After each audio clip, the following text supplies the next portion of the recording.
Sa mga may plano ngayong weekend, wala pong sama ng panahon na binabantayan sa loob o labas ng Philippine Area of Responsibility. Ayon sa Pag-asa, hanging amihan ang umiiral sa Batanes at Babuyan Islands. Intertropical Convergence Zone o ITCZ naman sa Palawan, Visayas at Mindanao.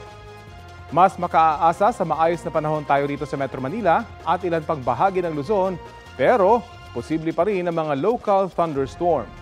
Base sa rainfall forecast ng Metro Weather, posible ang light to moderate rains bukas ng umaga sa ilang bahagi ng Cagayan Valley Region, Aurora, Quezon Province, Mimaropa Region, Visayas at Caraga.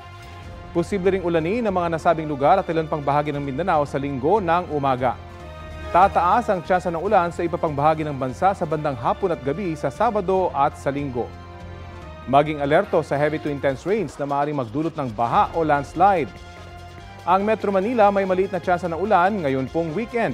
Pinapayuhan ang mga may maliliit na sasakyang pandagat na huwag munang pumalaot sa mga dagat sakop ng Batanes at Babuyan Islands dahil sa matataas na alon dulot ng amihan.